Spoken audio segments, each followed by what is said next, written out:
Please don't forget the money, man. All my blessings, all my blessings, all my blessings, all my blessings, all my blessings, all my blessings, all my blessings, all my blessings. I need my blessings every penny, daily counting every single one, I'm seeing plenty. Level up and watch that beat turn into. Hey there, hey, whoa, welcome to the Michael Welch Podcast. Let's cover some of these home teams that lost this week and a number of upsets. We had a whole bunch of them, particularly in the Pac-12, but let's tackle that here. Number 1, Georgia was slow off the blocks, but turned a 17-12 halftime lead over Mississippi State into a 45-19 victory. Bennett had 2 picks. One of them set up the Bulldogs' only touchdown of the game just outside the red zone. That's the MSU Bulldogs. And they nearly fumbled in the red zone as well, but they ended up finishing with a 468-308 yardage edge as Georgia has no problem and moves on to the SEC championship game. Number 2, Ohio State burnt Indiana to the ground 56-14. CJ Stroud was 17 for 28 for 297 yards and 5 touchdowns to re-enter the Heisman conversation, I suppose. Don't know that he ever left, but don't think that he's performed like the top quarterback in the country either throughout the season. Mayan Williams had 15 carries for 147 yards and a touchdown, but he went down. Trevion Williams has already been out for a couple games for Ohio State, so hopefully things don't compile there. Number of injuries for the skill position players, obviously. Still no Jixman Smith-Njigba.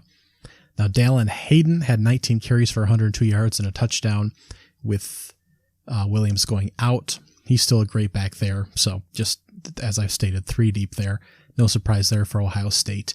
And Mr. Marvin Harrison Jr., clearly the number 1 far and away there from what was supposed to be a fleet of great receivers, but he's got 7 catches for 135 yards and a touchdown. He's far and away the number 1 target on that Ohio State offense. Number 3, Michigan eventually covered a massive 30.5-point spread by hitting a field goal on the last drive of the game to win 34-3 over Nebraska, who cannot score without quarterback Casey Thompson. They ran multiple quarterbacks again, and this team is just rudderless right now. The defense is slowly getting better, I guess, but that team will be in complete rebuild again in the offseason. They won't quite give up 40 per game. I guess that's something. Now, J.J. McCarthy, 8 for 17 for 129 yards and 2 touchdowns. He threw a number of balls off target. Still concerning there moving forward as far as a playoff picture. Blake Corum at 28 carries, 162 yards and a touchdown. He's tied for second in rushing touchdowns nationally, behind Minnesota's Mo Ibrahim with 18. He's tied with Pittsburgh's Israel Abracanda and UAB's Dwayne McBride. He's third in rushing yards, behind Illinois' Chase Brown and UAB's Dwayne McBride nationally. Number 5, Tennessee was up 28-17 on Missouri at the half. Got a little grimy in there for a little bit. They pulled away 66-24 in the second half when they decided to finally turn it on and kick the teeth in there of Missouri. Hooker was 25 for 35 for 355 yards, 3 touchdowns. Hyatt had 7 catches for 146 yards and a touchdown, as Tennessee is still hoping for a playoff spot there. Number 10, Clemson quietly put down Louisville 31-16. I thought this would be a more interesting game, but it was very much not. Louisville's defense has been dominant recently. I thought they'd give Clemson some issues if the offense was sputtering, but that was just not the case. Malik Cunningham went down again in the first half for the Cards. Brock Damon came in, and both were fine in the box score. Tyler Hudson had 11 catches for 163 yards for the Cards, but Clemson got a lot of pressure. 2 sacks for Barrett Carter, and the Cards only lost the yardage edge, 400 to 439. The yards were comparable per pass and per carry, but they won the turnover battle 3-2, but they just could not put touchdowns on the board as Clemson slowly started to grind them away. Now, DJ still started at quarterback for Clemson, 19 for 27 for only 185 yards and a touchdown. Just nothing inspiring there at all. He had 32 yards on the ground and a touchdown as well. They had 3 total fumbles. it was just a gross performance, not that far apart, despite 2 touchdown difference on the scoreboard, and just really unimpressive by Clemson as they continue to just slowly roll through the schedule here. Number 8, USC hammered Colorado 55-17 on Friday night. 5 total touchdowns from Caleb Williams, who continues to be in the Heisman race. Now, Travis Dye went out with a season-ending injury, the former Oregon Duck transfer at running back. That is not a good sign. Austin Jones had 11 carries for 74 yards, and Raleek Brown had 7 for 52 in his place. Jordan Addison was in at wide receiver, 1 catch for 2 yards. He's missed time. Now, this team has solid skill position players. I think we've learned over the weeks with all the injuries to key guys. Travis Dye was a monster playmaker. Addison is obviously one of the studs, last year's receiver of the year, coming from Pittsburgh over to USC to join Caleb Williams and Lincoln Riley. But it's Caleb Williams just dragging this team to wins every week with a questionable defense when they can't force turnovers, even though they're good at creating pressure. But it doesn't matter who's there right now. He's able to find guys at the receiver position to hand the ball off to. It's just whether or not the defense, I think, moving forward can stop anybody. We saw Arizona beat UCLA, which we'll get to in a second. We've seen USC play a number of one-possession games, including against that Arizona team, and that's going to be a real problem. But as far as these top skill position players going down, Caleb Williams, he seems to still be doing all right. They had a 1-score win over Oregon State when everyone was healthy in a 17-10 game earlier in the season. So these guys are definitely difference makers, but right now that's not the problem. The problem is certainly on the defensive end, and I don't know that him being out is going to be the reason they don't make the playoffs and end up with 2 or 3 losses. It's definitely going to be on the defensive end. All right, first big game here. Number 9, Alabama goes on the road. They trail 17-10 at the half. They're tied after 3. They kick a couple field goals in the 4th, and that's enough. A 30-24 victory over number 11 Ole Miss, giving the Rebels 2 losses and effectively knocking them out of the SEC race and playoff talk. Now, Ole Miss only had 7 points in the second half. We've discussed how much they completely disappear after halftime before. That was the case again here. Bryce Young was 21 for 33 for 209 and 3 touchdowns. Jahmyr Gibbs, which has been the focal point of this Alabama offense, I didn't watch this entire game, and I didn't watch it off of mute, so I'm not entirely sure what happened to him, but he was basically non-existent. I'm not sure why the case was for that. The defense stepped up.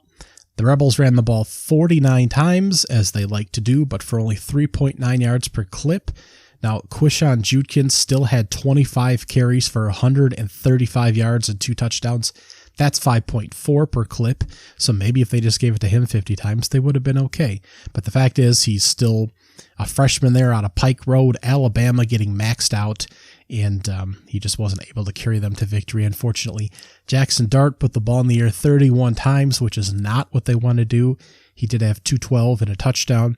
Not horrible there, but Alabama was able to grind it out, and that locks LSU into the SEC championship game because number 7 LSU went on the road and won against Arkansas 13-10 in a rather shocking fist fight. KJ Jefferson looked like he was ready to go, ready to play, ready to go out there for the Razorbacks. But Malik Hornsby started, and he can fly, but he can't throw. He was 4 for 9 for 24 yards. Cade Fortin got into the game later. He was 8 for 13 for 92 yards and a touchdown. The back end only allowed Jaden Daniels of LSU to throw for 86 yards, so it held him there. They got 7 sacks, got after him several times. On the flip side, Josh Williams for LSU had 19 carries for 122 yards and a touchdown. Daniels only had 10 yards on the ground, so altogether less than 100 yards of total offense from Jaden Daniels, the focal point of the LSU Tigers. And on the flip side, Harold Perkins Jr. had 4 sacks alone from a LSU team that had 5 sacks total on the Razorbacks. Now, just a stifling game defensively, obviously. Neither quarterback could get anything. None of the quarterbacks, I should say. 3 of them played there. Could get anything going. And just a nice win on the road for LSU. So Ole Miss has lost, meaning that LSU is going to the SEC championship game to play Georgia. It's locked in. And it produces kind of a weird scenario where LSU could win out. And if they beat Georgia in the SEC title game, they could be an 11-2 team with an SEC title. And we could have a 12-1 Georgia team with only one loss, being to LSU in the championship game, and an 11-1 Tennessee team without an SEC title, fighting for playoff spots. So would we really put a 2-loss team in because it has an SEC title and leave a 12-1 Georgia or an 11-1 Tennessee team that beat that LSU team out on the doorstep? I mean, it brings a lot of questions into play. Again, a lot of this could probably work itself out. It's entirely possible that Ohio State and Michigan both make it in regardless of who wins the Big Ten championship game, but that means the loser of that game won't have a Big Ten title. So it kind of brings into play how important conference titles is versus losses. Because again, I don't think we'll see a 2-loss team in there at all. But the committees always love the SEC. We have turnover year to year in that playoff committee, and we did again this season. But still, 4 of the top 8 teams are from the SEC right now. And it's hard to believe LSU, which is positioned to make it in just outside of the top 4 there, won't make it in if they win the SEC championship. So it's just a weird scenario where a 1-loss ACC champion, whether it's Clemson or North Carolina, won't be making it in. It's just a weird scenario to basically have the Pac-12 and ACC discounted right now and have the SEC positioned to get multiple teams in. So we'll get this all sorted out, obviously, in the next couple weeks here, but just a weird scenario to be aware of. A 2-loss LSU SEC champion. I think right now the line is 17.5 Georgia's way in the SEC championship game, which is a few weeks out right now, but that's what the projection is at the moment. But just a weird scenario to keep in mind.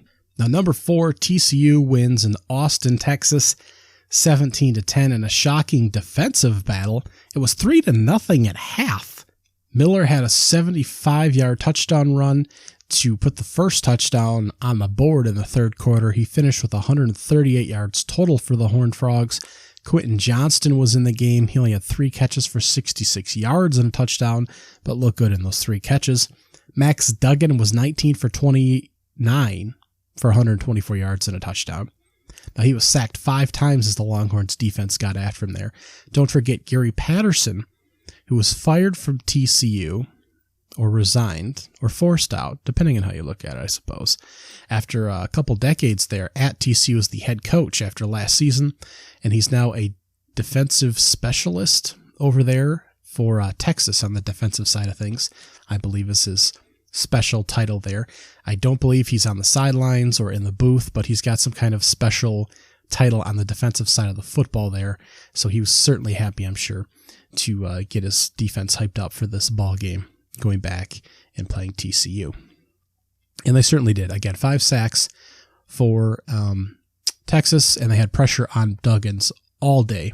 They returned a fumble for a touchdown in the fourth quarter, but they haven't scored an offensive touchdown in the last 3 second halves per ESPN there. Those are the games against Oklahoma State, Kansas State, and TCU, 2 of the 3 losses. Now, Quentin Ewers, man, looked lost again for a good chunk of the game. Missed throws, doesn't mind throwing balls away, looks kind of lackadaisical at times, doesn't look like he wants to be there sometimes. Partially, I think it's on him. Partially, it seems to be like it's on Steve Sarkisian. It's just hard to have a lot of faith in either coach or quarterback right now. Ewers was 17 for 39 for 171 yards and a pick. As the Horned Frogs dared him to throw, they shut down the ground game. Bijan Robinson had 12 carries for 29 yards. The team as a total had 28 yards. And TCU is now 7-0 in conference play, locked into the Big 12 conference game. Now, Kansas State is 5-2, currently in second place in the Big 12. Everyone else is 7-3 or worse. As a total record, that won't work out well for TCU's overall playoff resume, but no one has been eliminated from a bowl game so far. They're the only conference that can say that. Unfortunately, that doesn't matter when some of the teams toward the bottom or middle aren't as quality, but that should count for something in the strength of the Big 12 Conference. And again, Texas, I don't know what they're going to do moving forward, and I'm not sure if this team is much different than the past couple years under Steve Sarkisian. Still great recruiting classes, still a lot of great talent, possible quarterback talent still here in Ewers, but what the hell are they doing on the football field? I don't know. They were favored again this week at home against TCU and lost another one. All right, let's go Pac-12 because they certainly had a rough week. Entering with 3 one-loss teams, all capable of making the playoffs, and that number sure got pared down. Number 6, Oregon fell at home against number 25, Washington, 35-34.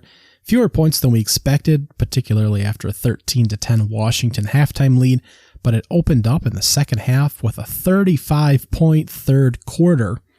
Bo Nix had a banged-up shoulder and or ankle in the fourth quarter, and the Ducks went for it on a 4th down with him on the sidelines. They were deep in their own territory. They did not come up with the first down play, and that put Washington in a position for a game-winning field goal. Now, Bo Nix did come in for the last 51 seconds of the game to try and drive down to tie it up, or of course score a game-winning field goal. There was some messiness with a penalty that resulted in a loss of down and a long review, but they just couldn't get far enough down the field to tie it up, and arguably they just ran out of time.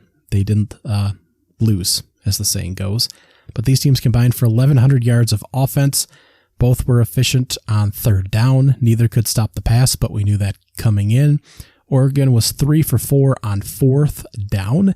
Michael Penix finished with 408 yards, 2 touchdowns and a pick on 26 for 35 passing. Bo Nix was 19 for 27 for 280 and 2 picks. He did have a touchdown on the ground and 59 yards rushing, 312 total rushing yards for the Ducks as they actually went to the ground and had quite a bit of success against Washington, which has had a whole lot of problems this year, stopping much of anything.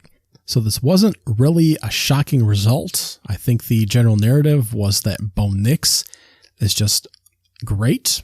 He could win a Heisman, and that he should just power this offense much like he did against UCLA to never punt the ball and to just come away with a victory. On the flip side, Washington, which had a couple losses a little bit earlier, has now compiled a 8-2 record. They're back in the Pac-12 conference race with a couple of losses here. And Michael Penix has gotten some weird shout-outs for possibly being in the Heisman conversation, still leading the country in passing yards. That's a little bit much, but he hasn't had the bad games. Again, both of these teams transfer quarterbacks that have had some bad games, and when it goes south, it usually compiles. Now, Bo Nix arguably didn't have his best game, but it certainly wasn't his worst, and he still had a chance to certainly finish this off with a win. But for two guys that had come into the season as transfer quarterbacks in the Pac-12, which was loaded with transfer quarterbacks hoping for a second chance, it's a pretty solid season for both of them. Michael Penix from Indiana and Bo Nix from Auburn. But it was just Washington's back in the hunt here. And I think the top portion is all kind of bunched together a little bit closer than we thought. Utah, USC, UCLA, Oregon, Washington, and Oregon State, 6 teams, all in the top 25 from the Pac-12. So I think it's a little bit closer there than we originally thought. Number 15, North Carolina, is still not getting much respect after winning another close road game, 36-34 over a now 6-4 Wake Forest team. Drake May was 31 for 49 for 448 yards and 3 touchdown passes. He also rushed for 71 yards and a touchdown on the ground as well. Josh Downs, 11 catches, 154 yards and 3 touchdowns. Sam Hartman on the other side, 4 touchdowns and a pick on 31 passing attempts for 320. But UNC scored the only points in the fourth quarter on a field goal to win by 2 points. They will be in the ACC championship game. Again, they've won several road games by only a score now at this particular point North Carolina has, so they are much further down the rankings here, and we'll get to the new AP poll in just a moment. Number 17, Tulane, got beat at home as well. They were wearing their weird baby blue green uniform combination. It was 38-31 was the final score. Number 22, Central Florida, who has the clear spot in the driver's seat now for the American Conference and a New Year's 6 bull race. They're clearly in the driver's seat there. John Rise Plumlee had 300 total yards and 3 touchdowns in his return to the quarterback position there, and 336 yards on the ground for UCF against Tulane, who struggles in stopping the run. 0 sacks for the Green Wave and 2 turnovers as they give up 10 for 18 on third down conversion rate and lose the possession battle. It'll only get tougher for Tulane. They have an offensive juggernaut in SMU this week, a road game to Cincinnati to finish the season as well. It'll be a shortened week. They play on Thursday here, so it'll be tough here. Now, Central Florida has a Navy game, a road game to South Florida, so it looks like they'll be in the American Conference Championship game against possibly the winner of Tulane-Cincinnati in a couple weeks. They play each other in the finale there.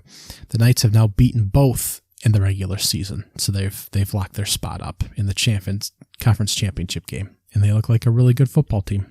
Other notables here: number 13 Utah crushes Stanford 42-7. Number 14 Penn State crushes Maryland 30-0. Tulia had another rough day. Tugaloa for the Maryland Terrapins there. Number 16 NC State lost at home 21-20 to Boston College. The defense did its end, holding the Eagles to -1 rushing yards and picking off Emmett Moorhead, the quarterback, in for Phil Djorkovic, off twice. But the offenses were within 6 yards of each other in total production, and there were 7 total turnovers in this ugly, ugly game. So ranked NC State goes home to Boston College at home. Number 19 Kansas State crushes Baylor 31-3 in a road game where they picked off Blake Shapen twice, but didn't tally a quarterback sack or a quarterback hurry, while holding the Bears to 3 points. So Baylor's shot at a Big 12 championship is pretty much gone at this point, and Kansas State's pretty locked in there. They were 0 for 3 on 4th down. The Baylor Bears were just a tough struggle for that team. Number 20 Notre Dame doesn't score any points in the second half in a 35-32 just survival game over Navy. Number 21 Illinois loses at home to Purdue 31-24 on a fourth quarter touchdown that makes the difference there. This throws the Big Ten West into turmoil. Chase Brown, the country's leading rusher, has only 98 yards but 2 touchdowns for the Orange. Aiden O'Connell bounced back for some bad games with 237 yards and 3 touchdowns, so coming around a little bit there for the Boilermakers. Number 23, Florida State crushes Syracuse 38-3. That's 3 straight wins now for Florida State and 4 straight losses for Syracuse after starting 6-0. It's a good thing they got some W's in early there. Number 24, Kentucky lost at home to Vanderbilt 24-21. Vandy had more turnovers, more penalties, but was 11 for 17 on third down and rolled up 448 yards of offense and 6 yards per carry against a Kentucky team that might be pretty cooked. Will Levis was 11 for 23 for 109 yards and a pick.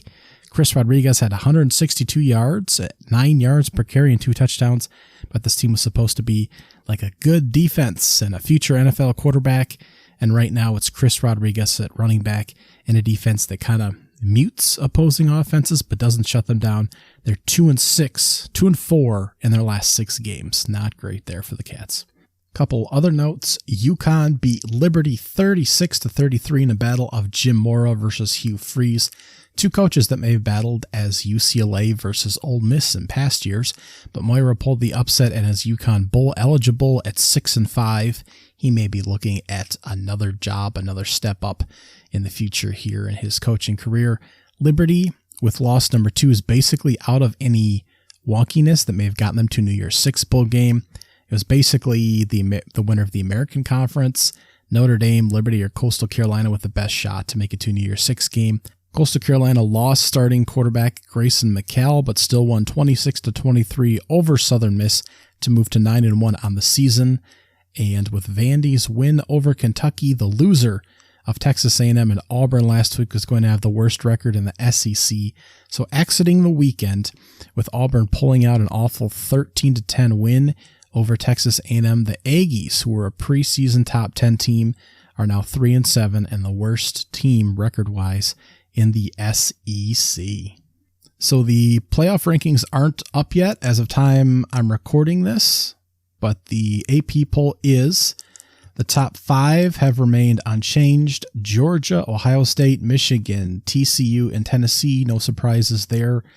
Only a few teams have dropped due to the upsets. That's Oregon, Ole Miss, UCLA, and Tulane. Everyone else has moved up accordingly due to those wins. So number 6 is LSU, 2-loss team all the way up there, tucked in behind Tennessee. Number 7 is USC. Number 8 is Alabama. Number 9 is Clemson. Number 10 is Utah. So we have a couple 2-loss teams mixed in there among 1-loss teams. Alabama, a 2-loss team at 8. LSU, a 2-loss team at 6. And that just shows you how highly the SEC is thought of course. 4 teams in the top 8. And the highest 2-loss ranked teams there. Number 11 is Penn State. Number 12 is Oregon. Number 13 is North Carolina, the lowest ranked 1-loss team with 5 2-loss teams ahead of them. Number 14 is Ole Miss. Number 15, Washington. 16, UCLA. 17, UCF, the highest ranked non-Power 5 team, followed closely at 18 by Notre Dame. 19 is Kansas State, and 20 is Florida State. 21 is Tulane. The last few teams here have not been ranked the past couple weeks. 22 is Cincinnati back in the rankings at 8-2. 23 is Coastal Carolina at 9-1 in the rankings for the first time this season.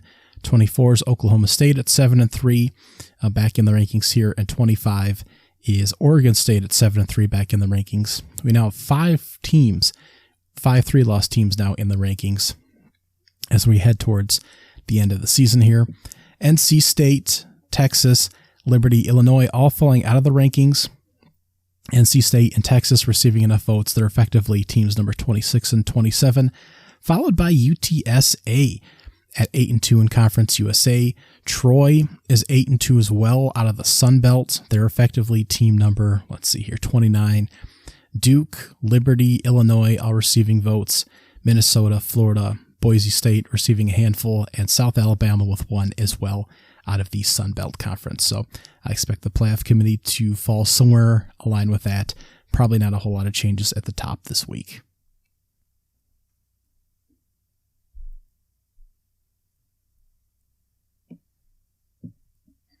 Your weekday watches start with MACtion on Tuesday night, Tuesday, November 15th. So at 7 o'clock, we have Bowling Green, who's 5-5, at Toledo, who is 7-3 on ESPNU. And 7-3 Ohio is at Ball State, who's 5-5 on ESPN2. Now, the MAC is going to be interesting this week. A lot of teams fighting for bowl eligibility. They're right on the cusp. They can't really lose another ball game here. And just a lot of good MACtion games in general. Pretty much every team has at least one interesting player that's worth flipping the game on for. So it's interesting to have these games on during the week. Now, Daquan Finn, the Detroit native, was back under center for Toledo last week in a 28-21 win over Ball State. He had 300 yards and 3 touchdowns passing, which is not something that's common for him, known for certainly a scrambling ability. Bowling Green's defense let them down last week, and they were crushed by Kent State 40-9 in just a blowout loss. Now, the Rockets already have the MAC West rolled up pretty much. Ohio should have the East locked up if they beat Ball State, and Bowling Green and Buffalo are both a game behind there. So a lot of cross-conference stuff going on here. But Toledo, if they punched Bowling Green out, will pretty much lock Ohio and Toledo into the MAC conference games here. Now, Curtis Rourke had another 3 touchdowns last week for Ohio, and they won their 5th straight game going on the road here against Ball State. Now, he's completed 68.8% of his passes, just under 70, for over 3,000 yards, 24 touchdowns, 4 picks. He has another 4 touchdowns on the ground. The best quarterback in the MAC. Ball State is Carson Steele at running back with 1,280 yards and 12 touchdowns on the season. One of the best backs in the country, low-key. So 2 great offensive players in this one, and Ohio going on the road to try and make sure it locks up its conference there and sends itself to the MAC Conference Championship game. Wednesday the 16th is going to be a little bit lighter at 6 o'clock on ESPN2. Kent State at 4-6 is hosting Eastern Michigan at 6-4. Eastern Michigan became bowl eligible last week by beating Akron. Kent State will have to win it out. The Golden Flashes do have a lot of talented pieces on offense, and they can put up a lot of points. The defense actually had 5 sacks and forced 3 turnovers against Bowling Green last week, so it came to play. It's hoping to be Eastern Michigan here, the Golden Flashes are, and it would be great to have them in a bowl game to see how they would perform against an out-of-conference opponent. We'll see if they can make a home stand against a not great Eastern Michigan team, but a 6-win team nonetheless that cinched up a bowl game. So we'll see if Kent State can get that fight and punch out the Eastern Michigan Eagles here. At 7 o'clock, I don't have a network yet. Northern Illinois is 3-7. They're hosting Miami of Ohio, who's 4-6. And at 8 o'clock, Central Michigan on ESPNU, who's 4-6. They're hosting Western Michigan, who is 3-7. Now, Miami of Ohio and Central Michigan can obviously still make bowl games. I think the most interesting player between these games is going to be Burt Emanuel Jr., the freshman quarterback for Central Michigan. He was 1 for 3 passing last week, but ran the ball 24 times for almost 300 yards and 3 touchdowns, and a massive comeback win against a good Buffalo team. I'm going to be flipping Central Michigan on to at least see if he can hit the ground running again. And obviously, Northern Illinois, tough year for them after making the MAC Conference Championship game and winning it last year. Lots of injuries there. Tough year for Western Michigan, but Miami's still fighting for a bowl game, and Central there. I'll be flipping on to see Kent State and Central Michigan personally on Wednesday. Thursday the 17th, number 17 Tulane is 8-2. They're hosting SMU, who's 6-4. The 7:30 ESPN game. This is the best game of the week during this weekday slate. So Tulane is in a tie with Central Florida and Cincinnati for first place of the American, but Central Florida has the tiebreaker wins, so they're actually in first place there. One game back is SMU and Houston, who aren't mathematically eliminated from losing the conference yet, but Tulane can't lose to SMU here. The Mustangs have won 3 straight, and they've scored 40 plus in each of those games, including the massive Houston shootout where they came out 77 to 50-something victors of that particular game. Tanner Morkai has 2,700 yards and 27 touchdowns on the year. Tulane's passing defense has been the better side of the defensive abilities for that team, certainly on the back end. They're not so great against the run as seen last week, but they'll be challenged by this squad that, again, put up 77 points on Houston a couple weeks back and is continuing to be just fine in what they do. Tulane is only favored by 3 points. You don't want to see a team like this take back-to-back losses. It's hard to see at the end of a year.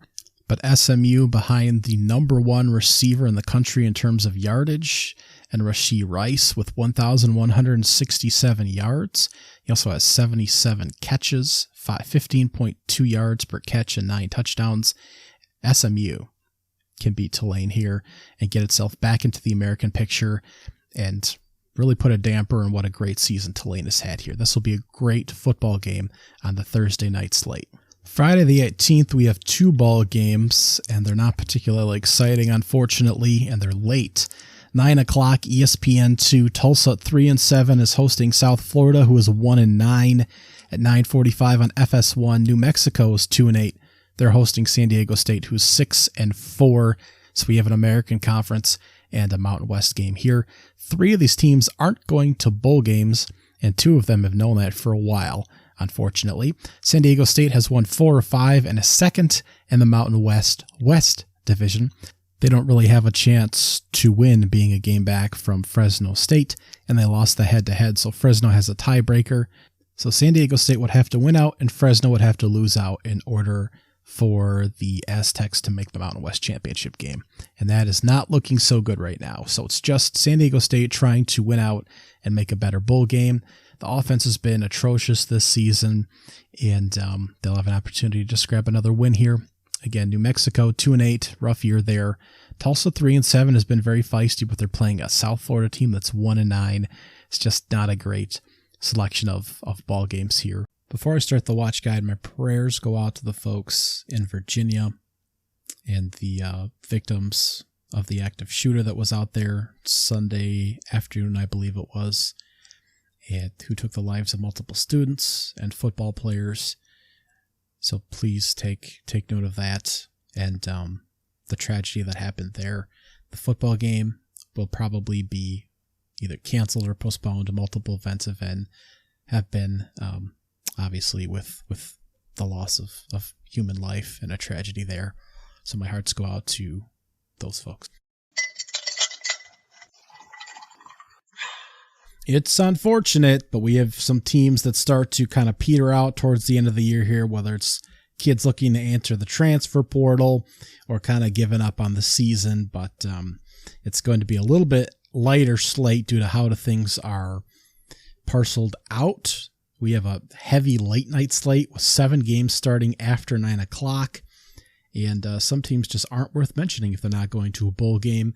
And it looks like the team is kind of quit. But here is your watch guide for this Saturday, November 19th. Still have plenty of great games left with 2 weeks to go in the regular college football season. Saturday starts at 11 a.m. These are your notable games. At 11 a.m. with Navy at 3-7, heading to play Central Florida in Orlando. The Knights are currently ranked 17th. We might see about 10 total passing attempts in this football game. These are 2 of the leading rushing teams in the country. And remember, Navy is in the American Conference, so this is a conference game. Navy nearly fought and came back against Notre Dame last week. The Irish letting off the gas in the second half and kind of collapsing there. Don't expect the same here, but that is starting at 11 a.m. Now we do have a number of these late season SEC non-conference cupcake games going on. So Alabama at 8-2 is hosting Austin Peay, who is 7-3. Yes, Austin Peay actually has a better record than Alabama at this point. That's on the ESPN Plus, SEC Plus networks. Mississippi State is 6-4. They're hosting East Tennessee State at 3-7, also on the ESPN Plus, SEC Plus network. And on that same network as well at noon, UMass is 1-9. They're traveling to play in College Station. Texas A&M is 3-7, not making a bowl game. Who knows what we'll get here? Kids have been sick. Kids have been upset. Kids have been suspended. The quarterbacks have been changed. No idea who will be playing for Texas A&M in this game. And also at noon, Florida State's number 20 at the moment. They're 7-3.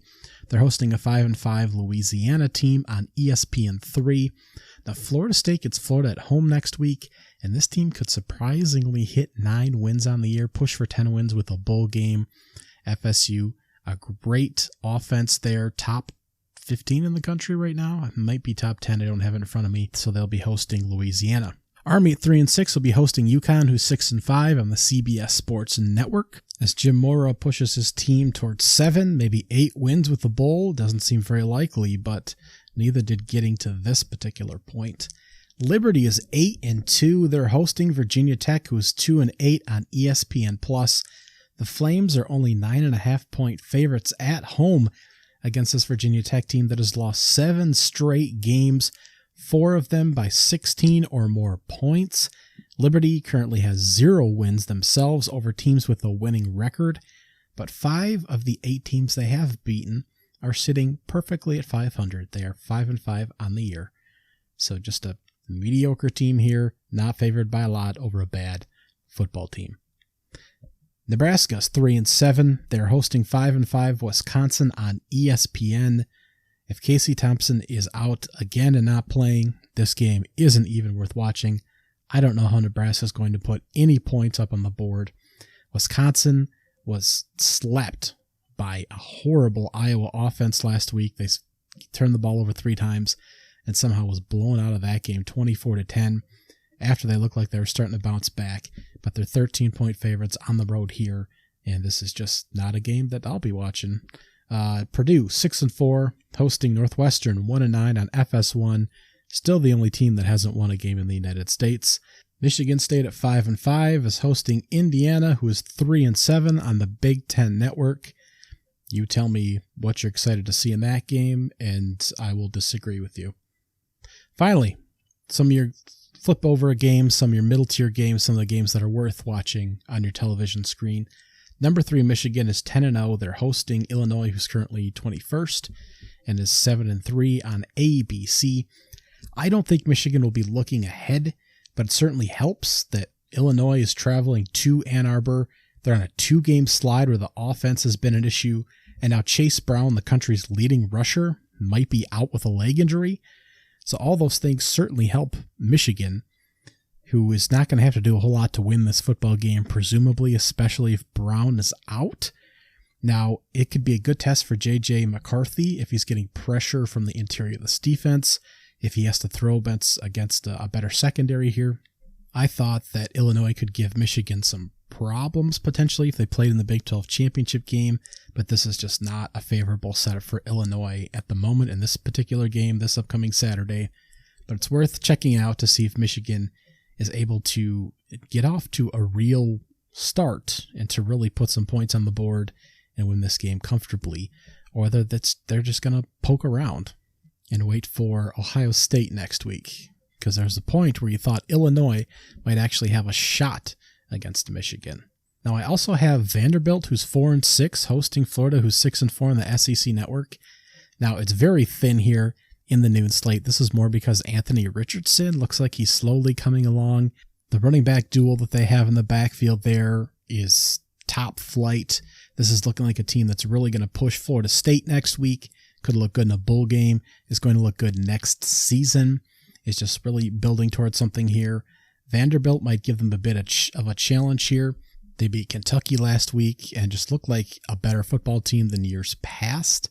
So it's possible they give Florida a little push here, but I don't expect an upset. There's only a 14.5 point spread on this game, so I think it's worth watching a little bit to see what Anthony Richardson can do here. Now, Pittsburgh 6-4. They're hosting Duke, who's 7-3 on the ACC network. Keldon Slavic came out in a piece on ESPN, I believe, this week and said he's considering his options for next year, him and Coach Narduzzi, and I didn't even realize that was on the table or being discussed or was a really big issue, but apparently it is. And I guess he's going to finish out the year. He's only got 5 passing touchdowns, I believe. He's been banged up. It's been a rough go for him and Pittsburgh on the whole entire season. But it sounds like he might transfer again and be at his 3rd school in 3 years next season. So I'll have to see if that's on the table. So I don't know how invested Pittsburgh is. Again, they're 7.5 point favorites. They're 6-4. They'll be in a bowl game. They play multiple quarterbacks. Israel is their top running back there, one of the best in the country statistically, along with, of course, several other guys that I've already discussed. But Duke having a great season as well, coming on the road here. This could be an interesting ball game to see a couple top playmakers and teams that could be interesting in bowl games coming up. Duke might be a decent football team next year as well. Decent as in not competing for the ACC Conference Championship, but winning maybe 8-9 games as well. Pittsburgh, possibly moving forward next year with a different quarterback, maybe maybe Israel moves on to the NFL. I'm not quite sure where they're at on that, but just an interesting little ACC game in a conference that's certainly been struggling this season. Top watch on the noon slate is number 4, TCU, undefeated Horned Frogs, traveling to Waco to play Baylor, who is 6-4 on Fox. Now, the problem with this, obviously, is Baylor was in contention for the Big 12 championship game up until last week, where it was completely eviscerated by Kansas State 31-3, and they're basically out of the race now. However, they can make things extremely difficult for TCU, whose defense obviously stepped up last week, created some problems for Texas, although we're not sure if that may be a bit on Quentin Ewers as well, but they were able to step up and shut down the run when they wanted to do so, and it seems like they'll be able to target Baylor and shut down whatever part of the offense they want to here. Blake Shapen has been doing a good job. The running game has been doing its part. It's not a particularly threatening offense when you break it down.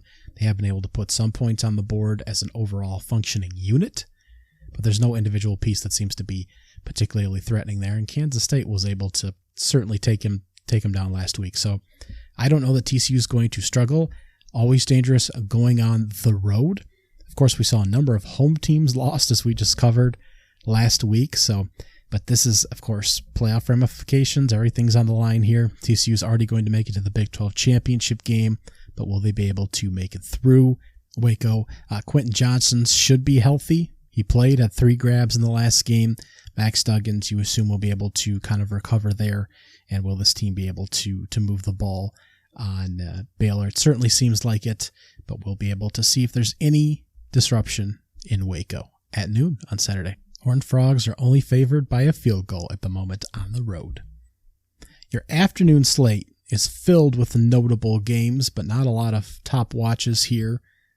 At 1 o'clock on ESPN+, Rice is 5-5. They're hosting UTSA, who's 8-2. Now, UTSA is favored by almost 2 touchdowns. Now, Conference USA only has 3 out of 11 teams currently bowl eligible right now. Rice is on the cusp, but plays 2 of the bowl eligible teams, UTSA and North Texas, to end the year, so it's not looking good. Now, UTSA has won 7 straight games. They're averaging over 40 points per game in conference play. The only losses they had this season were in overtime to Houston and by 21 at Texas. They scored at least 20 points in every single game. Frank Harris has 27 total touchdowns on the season, 3,400 yards of offense. He's completing 69% of his passes. He has 3 excellent receivers, and Joshua Cyphers, Zachary Franklin, and DeCorian Clark, all with 50-plus catches, 740-plus receiving yards, averaging at least 11 yards per catch, more for all of them actually, and a combined 23 touchdowns. This is a great prolific passing offense, and its season's coming to an end. Rice here, UTEP next week, and then hopefully a bowl game against a quality opponent to kind of close out the year. And let's run through the rest of the ESPN Plus games here. 2 o'clock, East Carolina 6-4. They're hosting Houston, who is 6-4. It took Houston about a month to get going, but Nathaniel Dell is 5th in the country in receiving yards for this. He has over 1,000 yards, 85 catches. He's 2nd in the country with 13 touchdowns. Of course, Thune, the quarterback there for Houston. On the flip side for East Carolina, Isaiah Winhead isn't much further down the list. 72 catches, 929 yards. That's 12th in the country. CJ Johnson is 8th in the country in touchdowns with 9. He has 825 yards. So great receiving talent all over the board here. Ather Allers for the East Carolina quarterback is a solid guy as well. So this will be a fun game on the ESPN Plus networks in the American Conference. And Houston isn't quite out of the race for the American yet, but they could get eliminated depending on some of the results later in the day. Memphis had a great start to the season. They're now 5-5, and they're hosting a 1-9 North Alabama team on ESPN Plus. They will need a win there to continue to a bowl game. 6-3, George Mason will host Georgia State, who's 4-6. Now, GSU, Georgia State, is 4-2 in their last 6 games after a horrific start to the season. James Madison broke a 3-game losing streak last week by beating Old Dominion. Now, they only have 11 games this season. They can't go bowling their first year at Division I at this level. They end the season next week against Coastal Carolina, so this could be a battle between a team that could still go bowling and a team still trying to make a statement at this level. So it could be a very interesting kind of little battle here on the non-Power 5 side, even though neither of these teams are competing for the conference title here. In Pac-12 news, the Pac-12 network has a number of games, none of them particularly interesting until the night slate. But Arizona's 4-6. They're hosting Washington State, who's 6-4. Now, Arizona pulled a big win last week. This passing offense is threatening. Jalen DeLora is looking like a solid quarterback, at least from a college perspective right now. Washington State, man, Cameron Ward, if you remember, came over from Incarnate Word, transferring up this year. So 2 transfer quarterbacks and a transfer-heavy quarterback Pac-12 conference, as we discussed. Bo Nix, of course, coming in over as a transfer. And Caleb Williams, of course, and just a fleet of guys coming over here. Arizona State quarterback Emory Jones as well, coming over from Florida. So a lot of guys that were reserves at other schools or at lower levels. And this is going to be a battle of very contrasting styles. Washington State does very much rely on their quarterback there, but the defense as well to help keep them in football games, and things can go very south for them. Arizona State, that offense looks very potent. It's possible they might run away with this game. I don't believe they're favorites here, but it could be an interesting game. It's just unfortunate that it's squirreled away on the Pac-12 network. Neither team playing for much outstanding other than the postseason, and Arizona needs to win out in order to get there. The ESPN2 game has a little bit of a weird start time. 3-7 Arizona State hosts 7-3 Oregon State at 2:15. Oregon State, of course, already locked up a bowl game. Arizona State already out of a bowl game. How competitive will this game be, and how will Arizona shape up here when they have a new coaching staff next season that they're kind of playing for, or transfer portal? Not really sure, but that game will be on your television. On NBC at 2:30, Notre Dame is 7-3. They are ranked in the top 20. They are hosting Boston College, who's 3-7. Zay Flowers has been a great receiver there at Boston College this year. Emmitt Smith will probably be in again at quarterback. Phil's Jerkovic's season's probably done, as he's hoping to make a career in the NFL. We'll see. And this has just been an injury-plagued season for Boston College.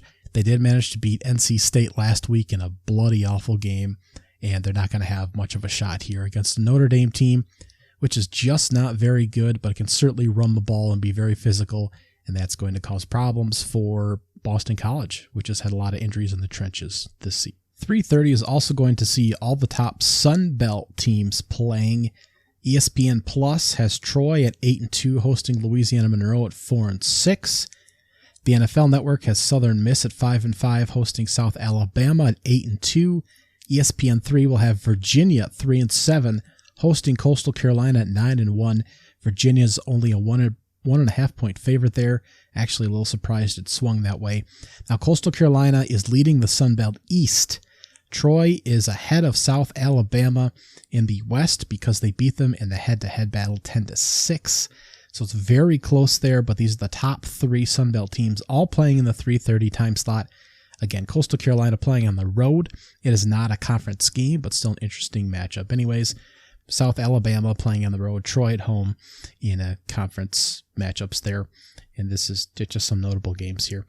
Continuing on this particular list, Kentucky is 6-4. They're hosting number 1 Georgia, who's 10-0. This will be the CBS SEC Network game, and it's pretty miserable. Kentucky's offensive line is atrocious. Will Levis, there we go. Got to get my quarterbacks right here. Has not been performing very well. It's going to be Chris Rodriguez Jr., the running back there, who's been performing very well, and Georgia's just going to stack the box against him and beat the hell out of the crappy offensive line there for Kentucky.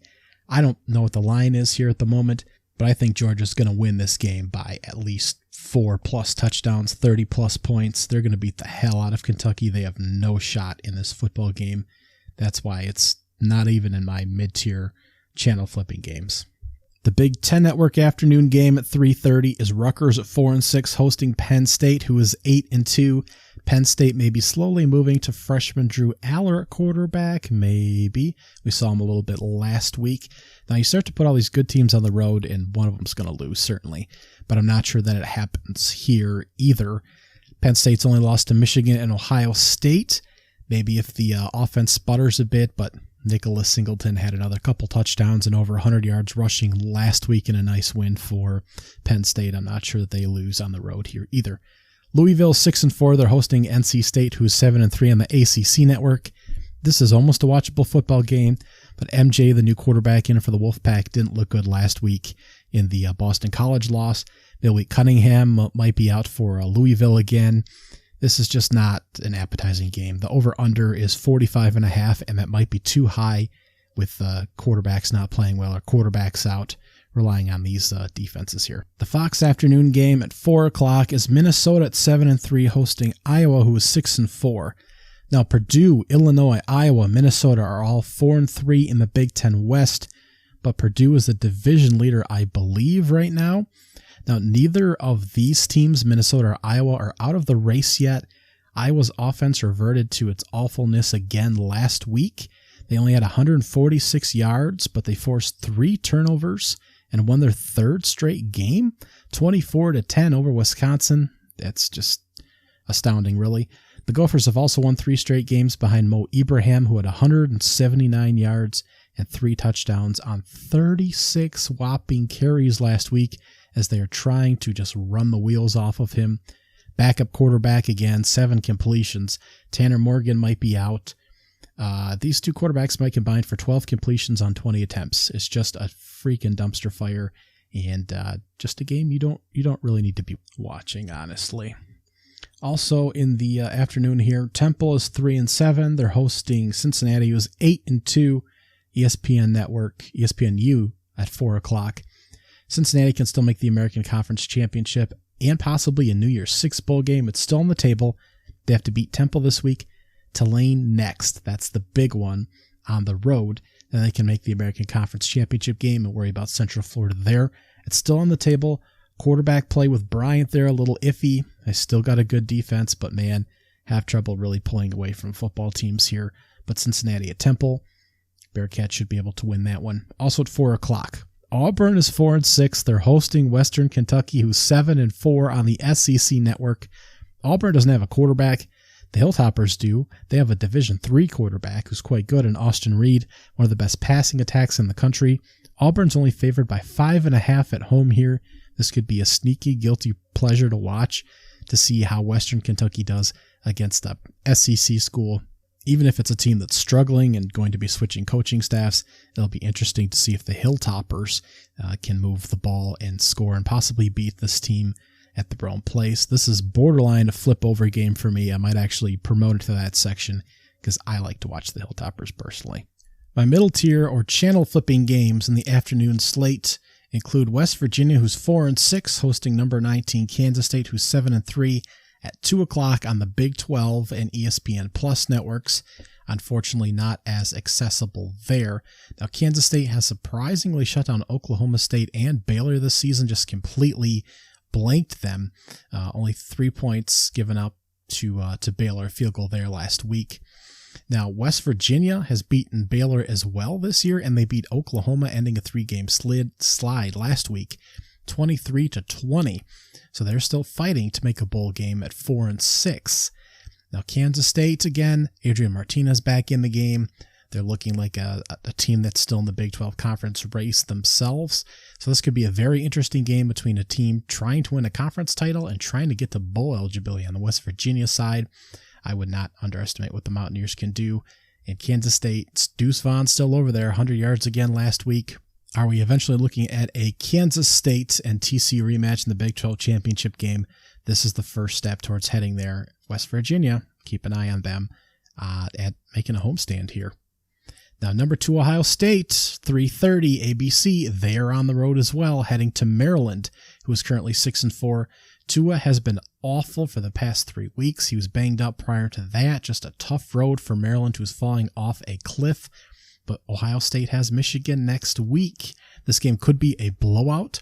It's possible Maryland is able to move the ball a little bit, and Ohio State comes out a little bit flat, but it certainly didn't look like they were fooling around last week when they crushed Indiana. So it's very possible that Ohio State's just ready to go and hitting the launch buttons. Might still have some running back injuries, we'll see. But again, they have a plethora of great skill position players, and Maryland's just kind of struggling down the stretch here. Also in this slot, I do have Clemson, who's 9-1, hosting Miami, who's 5-5 on ESPN. Now, the only team still wondering if they're going to a bowl game or not in the ACC are Miami and Georgia Tech. They're the only teams that haven't been mathematically eliminated or included. Now, Miami did beat Georgia Tech 35-14 last week. They're 3-2 in their last 5 games, so they haven't quite given up yet. Ja'Carri Brown started at quarterback and threw 3 touchdowns on only 19 attempts last week. He did run for 87 yards. He threw for 136, not particularly impressive. But Clemson hasn't been either. Maybe Miami makes an interesting little game of this as Mario Cristobal continues to hit some switches and keep this team competitive. They clearly haven't completely given up yet, so it's possible Miami makes an interesting game of this. Will we see Cade Klubnik, or will we stick with DJ for Clemson there? Who knows, but this game will be on ESPN, the 3:30 game.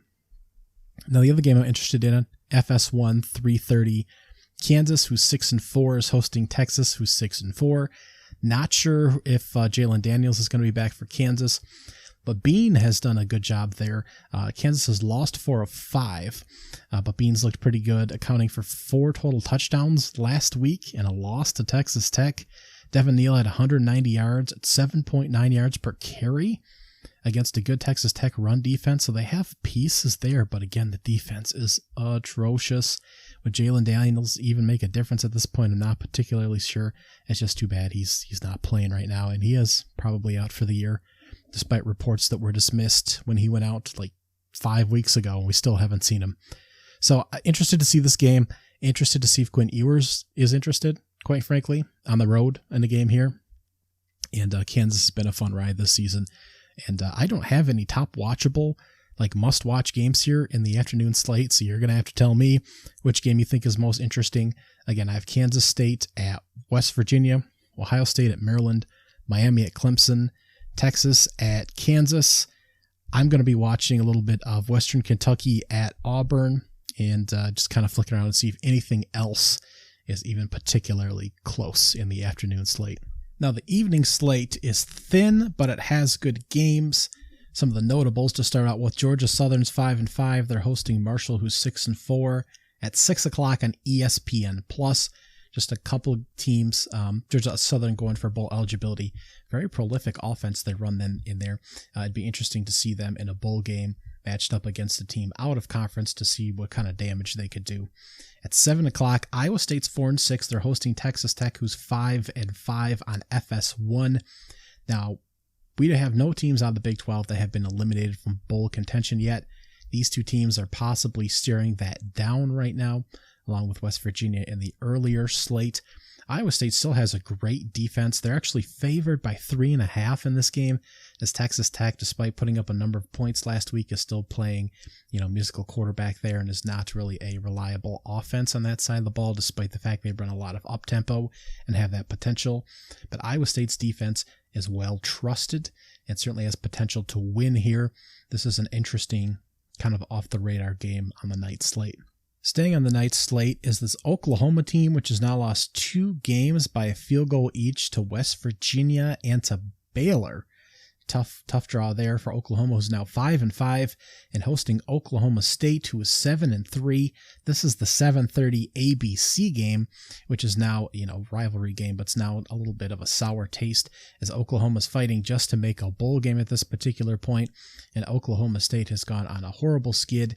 They did manage to win a game last week against Iowa State, 20-14, in which both quarterbacks played crummy, but maybe Gunnar Gundy, the reserve quarterback, will have a better time than Spencer Sanders should he play in this particular game. So again, a rivalry game on a major network, but not a whole lot of juice going there, but worth maybe checking out if some of these other games go astray.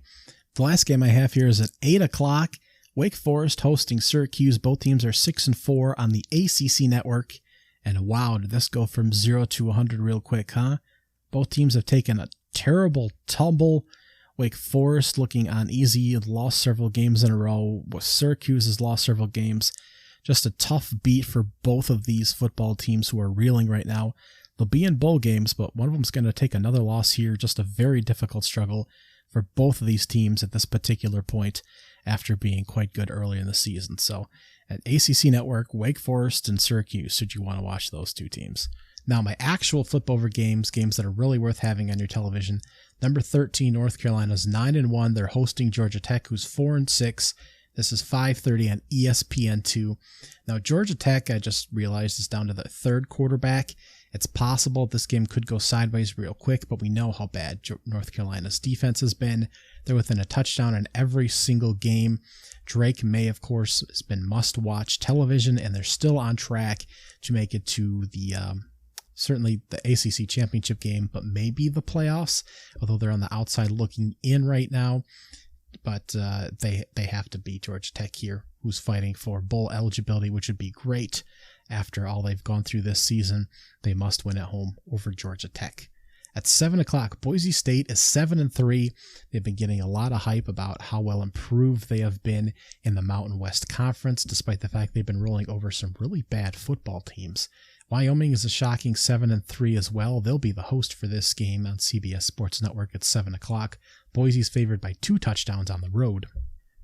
Now, Talon Green, freshman quarterback who's been in there for Boise State, did not look great last week in smashing Nevada 41-3.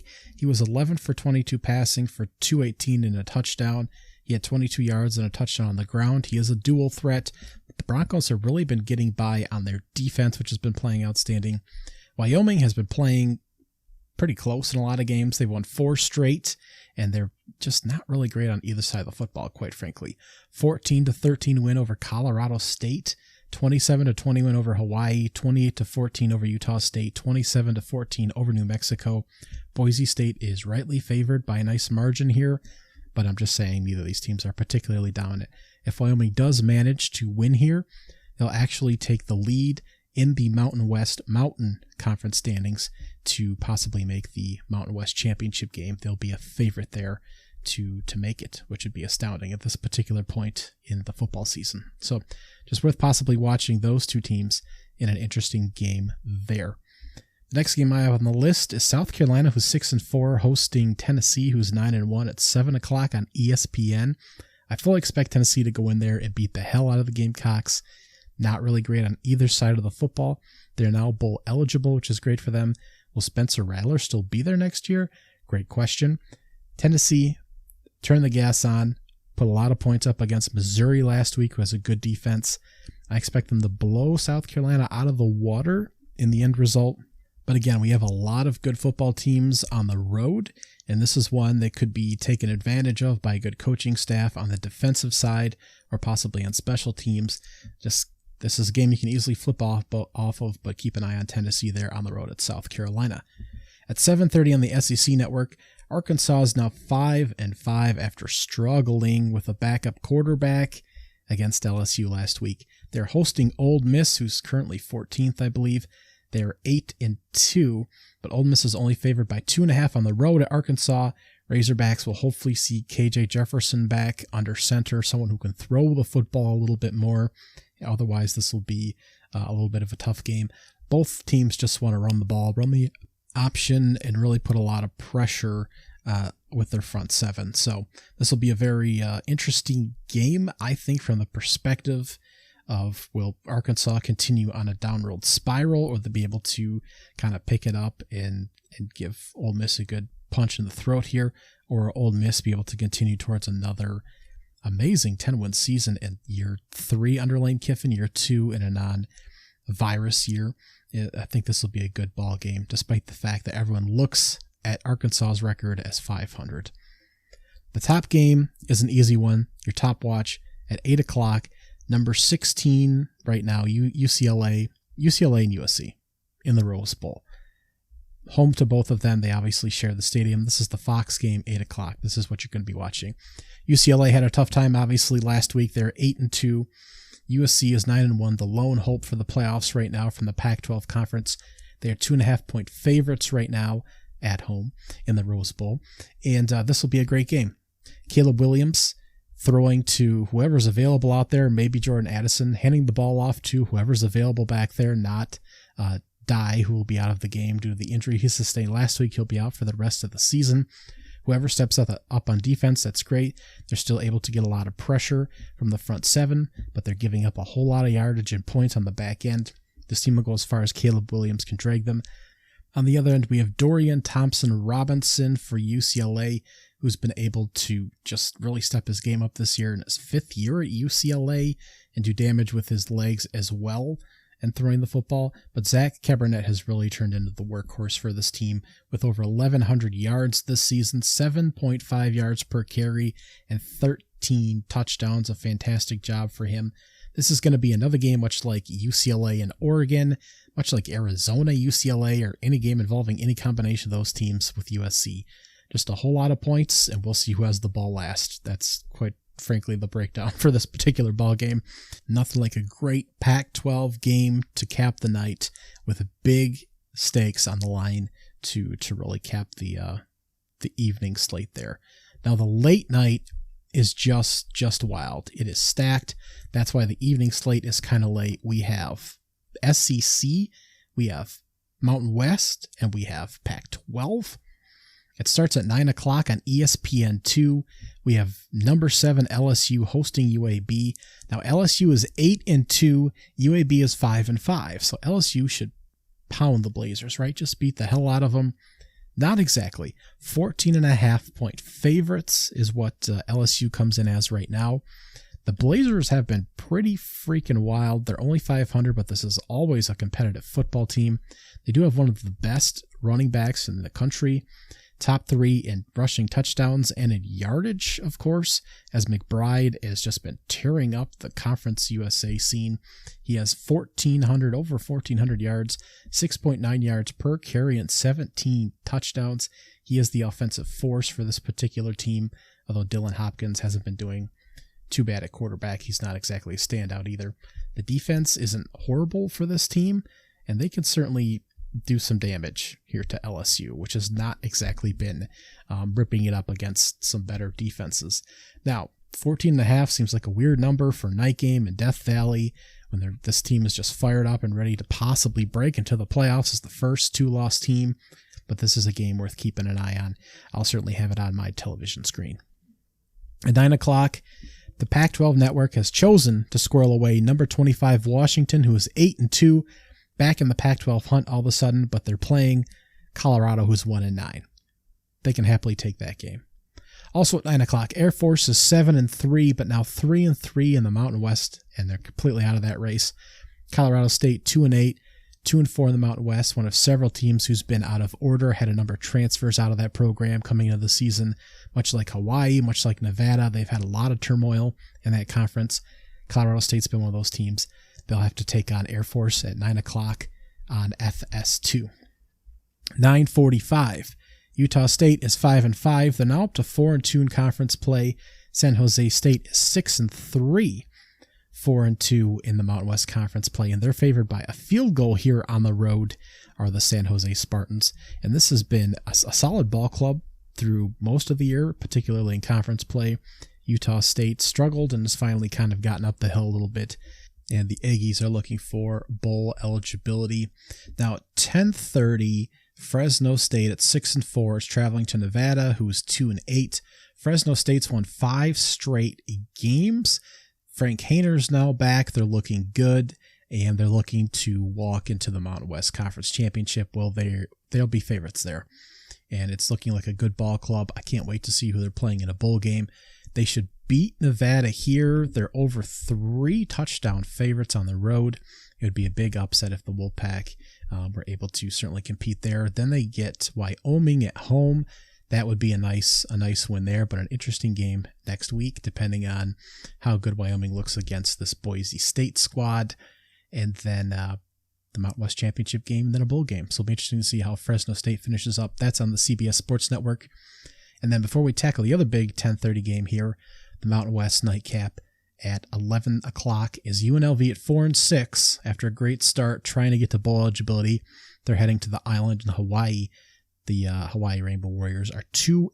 UNLV is favored by 11 there. So that's your lineup for Mountain West games. Now at 10:30 on ESPN, Oregon is hosting Utah.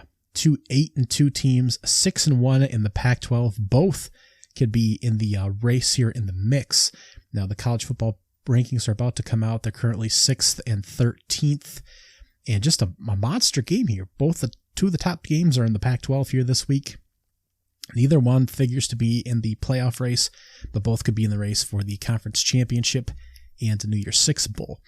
Now, we're hoping that Bo Nix kind of is healthy and feeling good on that ankle and rebounds a little bit and is able to battle with Utah. Neither of these defenses, again, are great. All the top defenses, all the top teams have struggling defenses. USC, UCLA, Utah, Oregon, all the top teams in this conference. So we'll see how this game goes. Could be a lot of fireworks. It's actually got a 62-point over-under, so it's expected to come down a little bit predictably on the Utah side. Oregon is favored by a field goal here. Utah has still looked good. Remember, they did have to go to a 2-point conversion in order to beat USC earlier in the year to kind of get to where they're at now. They have beaten Washington State 21-17, Arizona 45-20, and Stanford last week 42-7 in anticipation of building up to this football game here. So 10:30 ESPN. There's a great nightcap for you in the evening slate. All right, your top watches of the week. Your must-watch game is the 8 o'clock USC-UCLA battle on Fox. Obviously, that's going to be huge playoff implications, Pac-12 implications, talent on both sides of the football, points. Great ball game. That is, if you're sitting down to watch one ball game, that's what you want to see. Your weekday watch is easy as well. It's the Thursday night, 7:30 on ESPN. SMU at Tulane. Both have a stake in the American Conference. There's still a chance that Tulane could possibly win the American and make a New Year's Six bowl game. That's a long shot at this particular point, but two good ball clubs going here, and just a great Thursday night game. Your audible game to flip over on the lower rung if some of the other games are not panning out. Oklahoma at 5-5, hosting Oklahoma State at 7-3 on ABC. A rivalry game. Still some talent here, although both teams have been struggling. Maybe new quarterback in for Oklahoma State. Oklahoma and Oklahoma State, Bedlam, the night game, ABC. Underrated. I talked about Auburn and Western Kentucky in the 4 o'clock hole on the SEC network. I should have elevated this. This is a game that I'm interested in to see what kind of damage Western Kentucky can do to a Power 5 opponent on the road. This is my underrated game of the week. Check in. Maryland and Ohio State. I don't think Ohio State's going to lose here, particularly with how Maryland has played on the offensive side of the ball recently. But again, we have a lot of top teams going on the road. It's inevitable that something interesting happens. And this is the ABC 3:30 game. Small screen, again, the Mountain West has had a lot of struggles this season, but two of the better teams, Boise State and Wyoming, both 7-3 on the CBS Sports Network on the night slate. That's my small screen game. Late night, easy again. ESPN, 10:30, Utah and Oregon. If you can't stay up for it, record it. Should be a good ball game there in the late night window. So there are your top watches. Enjoy them, and we'll touch on a very big final week. What are we on? Week 13 next week to round out the regular season. Enjoy your watches. All my blessings, all my blessings, all my blessings, all my blessings, all my blessings, all my blessings, all my blessings, all my blessings. I need my blessings every penny. Daily counting every single one, I'm seeing plenty. Level up and watch that beat turn into a